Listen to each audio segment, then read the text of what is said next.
Assalamualaikum warahmatullahi wabarakatuh. Udah lama kita gue nggak bikin konten ya di Indonesia 75, nggak bikin konten. Kali ini gue bikin konten gila bola, emang itu konten gue. Ada gila bola, jalan-jalan, NKRI harga mati, nostalgia sekolah atau nostalgia apa aja ya. Oke guys, langsung aja ke pokok masalah. Kita kalah 5-1 bersama Irak. Kalah 5-1. Oke, karena kita punya pemain-pemain on board ya, ada Patinawa, Jordi Amat, Elkan Bagot, Sturridge, 4 pemain on board dan sisanya pemain lokal. Mark Klok juga main juga, dia juga naturalisasi juga, ada 5 pemain yang main di malam ini. Oke. Gol pertama, gue bahas gol pertama. Gol pertama itu kesalahan dari Klok. Karena Klok tidak bisa antisipasi tendangan passing seperti dia. Tendangan dapat bola bebas itu harusnya itu dekat Irak melakukan umpan cross ke tengah. Harusnya Klok itu bisa langsung nendang. Mungkin bolanya terlalu keras. Jadi dia mau nahan bola dulu, tapi keburu kena salah satu pemain dari Irak. Akhirnya terciptalah gol. Oke, itu gol pertama. Itu kesalahan Klok, oke kan? Itu seharusnya tidak terjadi gol, tapi emang udah terjadi. Mungkin pemain kita gugup atau bagaimana, atau perjalanan yang sangat jauh dari Jakarta ke Irak. Mungkin sekitar 10 jam apa 15 jam perjalanan. Mungkin agak jauh ya dari Asia mau ke Middle East. Gol kedua itu pemain sekelas Jordi Amat seharusnya bisa antisipasi bola seperti itu. Itu sebenarnya bola gimana karena dari tendangan bebas di belakangnya Jordi ada pemain Irak, terus ada Elkan Bagot kalau nggak salah, Rizky Ridho, terus Elkan Bagot, udah gitu. Antara Rizky Ridho sama Elkan Bagot di belakangnya Jordi. Itu harusnya itu bola itu bisa dihalau pemain sekelas Jordi, atau ditahan pakai badannya atau pakai palanya, jangan sampai kena. Maksudnya Jordi itu dia mau ngebuang bola ya, tapi mungkin bolanya itu melintir jadi masuk ke gawang Indonesia. Itu antara 50-50 kesalahannya Jordi atau emang karena di belakangnya Jordi itu ada pemain Irak. Tapi pemain pengalaman seperti Jordi Amat itu yang pernah main di Premier League, La Liga, dan di liga-liga top-top Eropa, harusnya antisipasi bola seperti itu. Sebenarnya itu bola enak ya. Meskipun di belakang ada pemain Irak, sebenarnya dia tuh harus tahu apa yang dia lakukan. Sepertinya dia antara nervous atau bagaimana, gue nggak tahu. Tapi gue nggak lihat tadi pertandingan tadi itu tidak seperti pemain Indonesia yang gue inginkan, karena semuanya itu pemain Indonesia itu hampir setengahnya itu pemain dari on board ya, pemain naturalisasi. Itu gol kedua itu. Akhirnya nomor 7 masuk, Sturridge itu dia menggiring bola dari sebelah kiri, mencoba melewati satu pemain defendernya Irak. Itu dari set play ya, terus akhirnya Patinama menyambut umpan itu, ditendang langsung dan akhirnya jadi gol 2-1. Gue pikir di gol 2-1 itu di akhir babak kedua itu permainan di babak kedua akan menjadi lebih baik. Tapi ternyata di babak kedua ini malah kita kebobolan 3 gol lagi di babak kedua ini. Gol lagi. Babak kedua terjadi gol lagi, dan gol ketiga itu kesalahan dari Klok sama Asnawi yang tidak bisa melakukan koordinasi di antara pemain. Jadi akhirnya bola itu disambut salah satu gelandangnya Irak, akhirnya dikasih ke tengah, dia tinggal shoot. Itu stupid goal juga. Jadi kita punya 3 stupid goal. Itu stupid goal juga, 3 stupid goal ya. Seharusnya pemain-pemain yang ada di timnas Indonesia tidak, paling nggak estimasi gue kalah itu 2-1. Nggak mungkin 5-1 lah. Itu 2-1. Kita mungkin kalah 2-1 atau 1-1. Karena ada Jordi Amat, ada Elkan Bagot, Klok, terus ada Patinama juga. Ada Sandil Wos, mungkin Sandil Wos nggak turun cedera. Ada Sturridge, Jarnett Sturridge itu nggak main, bagus juga. Ada satu lagi pemain dari yang cedera, jadi kita punya pemain itu ada 2 yang cedera. Dan babak kedua, Witan sama Arhan dimasukin, makin hancur aja. Akhirnya ternyata Arhan lari-lari nggak jelas. Terus gol yang keempat itu sebenarnya bisa di blok. Kita bicara gol keempat dulu ya. Ini gol keempat ini sebenarnya bisa diantisipasi karena pemain Irak itu dia mencoba menggiring bola dan melenggak-lenggok di pertahanan Indonesia. Patinama mencoba membackup, tapi Patinama membackup sendiri. Di belakang Patinama ada Elkan Bagot, ada Rizky Ridho di tengah. Akhirnya bolanya diumpan jadi ada umpan tarik gitu, umpan tarik ke pemain Irak di tengah. Akhirnya terjadi langsung dia tendangan first time, langsung menjadi gol yang keempat.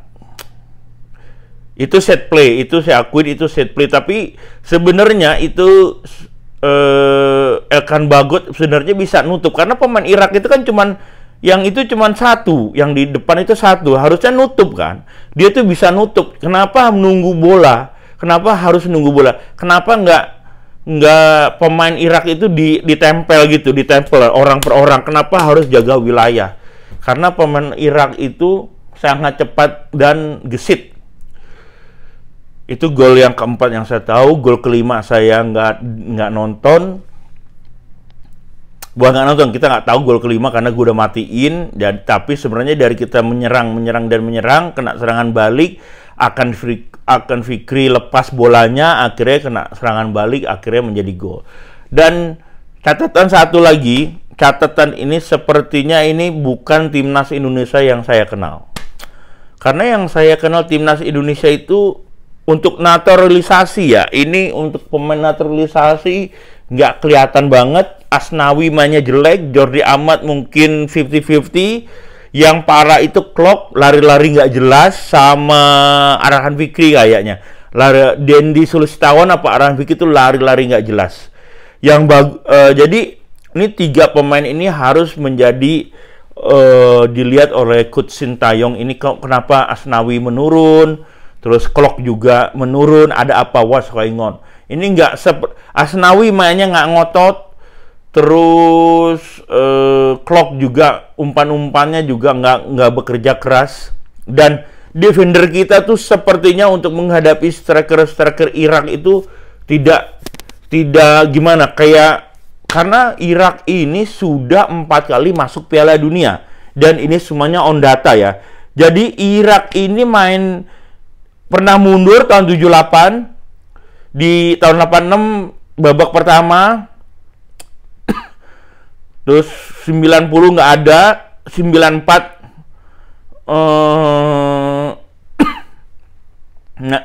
94 itu ikut juga di Amerika, 98 di Prancis ikut, 2002 tempat keempat. Bayangin tahun 2002 tempat. Tapi memang kita untuk pemain Irak ini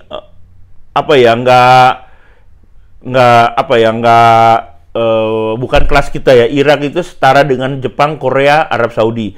Dan peringkat ranking FIFA juga 68 terkini. Dan ini juga jadi catatan ke saya, ini harusnya tuh Sintayong itu memasukkan Lillipali. Karena kenapa? Karena dua pemain kita itu cedera, Sandy Walsh sama satu pemain yang dari Eropa itu cedera. Harusnya Lily Pali itu dibawa. Meskipun Lily Pali itu dia pemain gelandang stylish, tapi kalau dia punya bola itu dia benar-benar bisa merangkai permainan, set play-nya juga bagus, umpannya juga bagus. Jadi seperti itu guys. Harusnya itu karena kalau Klok ini kan nggak ada yang gantiin. Jadi kalau Klok diganti tambah hancur. Kalau ada Lily Pali, mungkin kita bisa draw atau mungkin kita ada permainan kita lebih baik. Cuman ini kita 3-4-3.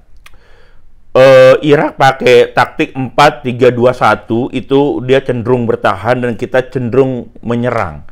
Dan gue juga nggak habis pikir kenapa kok Sintayong ini melakukan taktik yang tidak terbiasa. Karena kenapa? Karena kita ketemu pemain sekelas Irak dan kita melakukan serangan, tekanan. Dan semuanya itu nggak bekerja, serangan itu semuanya nggak bekerja. Dan kita kalah 5-1, emang kita kalah kelas. Harusnya menurut saya, dan tadi saya analis dengan Bung Rifin, mungkin tidak bisa tayang di sini. Kalau menurut saya, itu Sintayong melakukan bertahan. Kalau perlu parkir bus. Kalau ending-endingnya 5-1 juga. Nggak parkir bus lah, maksud kita menunggu serangan balik, counter attack ya. Jangan malahan Irak di babak kedua dia itu sedikit bertahan menunggu serangan balik dengan serangan balik yang sangat cepat. Jadi gue pernah nonton kualifikasi Piala Dunia juga atau Piala Asia, gue lupa. Kita ketemu Piala Dunia. Kita ketemu negara dari Middle East juga, kalau nggak salah antara Qatar atau Bahrain atau mana saya lupa. Itu juga sama. Kita mencoba menyerang, akhirnya kita mencoba menyerang, kita kalah 3-1 pada saat itu. Dan emang kalau negara-negara dari Timur Tengah kalau ketemu pemain-pemain dari negara-negara dari Asia Tenggara, emang satu kalah body, kedua juga kalah pengalaman. Mereka juga banyak yang bermain di Eropa juga dan sebagainya. Kalau menurut gue sih depan kita benar-benar harus dibenahi, dan ini sepertinya ini antara depan dan lini belakang ini tidak ada saling kepercayaan, dan Klok juga untuk dia sebagai penghubung antara depan dan belakang itu kurang koordinasi. Harusnya itu 4-3-3 nggak sejajar. Jadi 3-4-3 itu jangan yang sejajar 3. Jadi 4-3-4-3-nya itu harusnya Klok itu agak di belakang, Kambuaya di depan, terus Patinama sama Asnawi itu jadi kayak melengker gitu. Jadi kayak seperti ini. Paling Irak kan lewat kiri-kiri aja. Nah, ini untuk membendung sayap-sayapnya Irak. Pemain sayapnya Irak kan sangat tinggi-tinggi untuk membendung itu. Tapi insya Allah kita tunggu di Jakarta, kita balas insya Allah di Jakarta. Dan dengan catatan Irak menang 2 kali sama Vietnam, kita semua Vietnam sama Filipina kita libas, dan kita dapat draw di Jakarta sama Irak. Insya Allah kita pasti lolos ke babak berikutnya. Mudah-mudahan pemain on board kita semuanya ready, yang benar-benar pemain-pemain naturalisasi kita ready. Bahkan kalau misalnya kita dapat pemain-pemain naturalisasi yang lebih baik lagi, gelandang serangnya kita udah bagus juga, terus kita butuh penyerang sama gelandang bertahan, gelandang serangnya kita, pengumpannya itu penggantinya Klok. Karena Marcelino itu nggak ada. Nah, kalau Marcelino itu nggak main, harusnya Lily Pali masuk untuk menggantikan Klok. Emang Klok itu sebagai stylist, dia itu kalau serang dia punya bola, dia bagus. Kalau dia kehilangan bola, dia bertahannya jelek. Anyway, Mudah-mudahan di Jakarta, kalau menurut prediksi saya sih pasti lolos ke babak berikutnya karena kita hanya ketemu Vietnam sama Filipina di atas kertas. Filipina di bawah kita, bukan kita sombong atau apa, tapi yang jelas pasti akan berhasil untuk mengalahkan negara Vietnam sama Filipina. Ya, kita nanti ketemu Filipina harus menang banyak lah. Paling nggak 5-0 lah sama Filipina. Paling nggak lah ya. Harus 5-0, jangan sampai kebobolan. Dan kalau kita sampai nanti kita ketemu Vietnam, berapa bulan lagi mungkin insya Allah dengan pemain-pemain on board dari yang Eropa, ya kita bisa melakukan hal-hal yang lebih baik untuk ke depan. Ini juga persiapannya juga sedikit, karena pemain-pemain ini tidak latihan, langsung ketemu, berangkat langsung ke Irak untuk Piala Dunia, cuman latihan 2-3 hari, emang persiapannya juga kurang. Seharusnya pemain nasional kita juga untuk mempersiapkan diri untuk ketemu event-event yang besar dan bergengsi ini, dan mudah-mudahan untuk pertandingan selanjutnya kita dapat poin, at least 3 poin dulu kita dapat paling enggak, dan abis itu kita ke Vietnam kita harus, atau ke, ya habis itu kita ke Vietnam, mudah-mudahan kita dapat poin lagi jadi 6. Dan estimasi saya Indonesia insya Allah lolos, dan kita harus menyisakan semua pertandingan, jangan sampai kalah atau draw sama Vietnam atau Filipina. Gitu aja guys, thank you. Waalaikumsalam warahmatullahi wabarakatuh. Mudah-mudahan kalian suka di konten Bola Indonesia 75, dan semuanya terima kasih telah nonton. Jangan lupa subscribe-nya di Indonesia, juga ada TikTok, juga ada Instagram Chef Jaksel, dan semuanya Jaksel Chef Jaksel USA. Thank you guys, salam olahraga, dan mudah-mudahan ini perdana ya, mungkin gua ada konten bola selanjutnya di Premier League khusus Chelsea. Thank you, bye bye.